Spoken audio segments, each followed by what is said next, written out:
अमीने, ये कुछ पैसे रखो ताकि उसकी मदद हो सके। मेरा उससे सामना ना हो, इसलिए मैं सादिया के घर जा रही हूँ। उन्होंने कहा है उन्हें जरूरत नहीं है, वो ये पैसे किसी और को दे देंगी। वो किसी और को पैसे नहीं देगी अमीने। उसकी इन बातों से धोखा मत खाना, उसे जरूरत है। शायद वो तुम्हें ना बताए, लेकिन वो पैसे अपने लिए ही ले रही है। और हाँ, अगर वो ना आए तो मुझे फोन करके बता देना, ठीक है? ठीक है जानान साहिबा। वैसे उसे पैसों की जरूरत है, वो जरूर आएगी।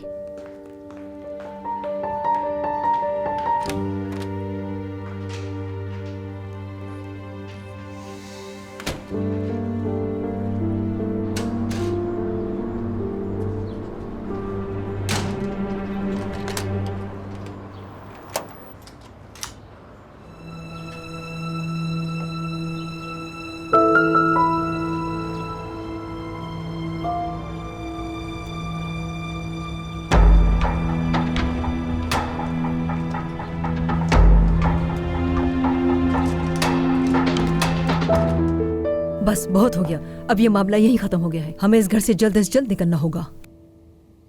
मैं इस घर से कहीं भी नहीं जाऊंगी।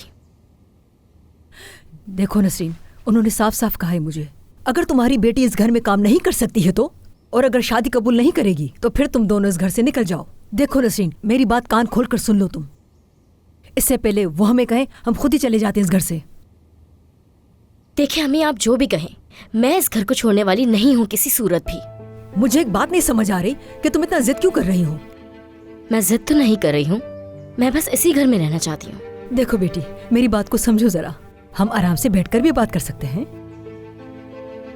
कितना अच्छा होगा, ये हमें घर दिलवा देंगे, उसके बाद हम अपना पुराना घर बेच देंगे। तुम मेरी बात का यकीन करो कि हमारी जिंदगी पहले से बहुत अच्छी हो जाएगी। मैं तुमसे बात कर रही हूँ, मेरी बात सुनो।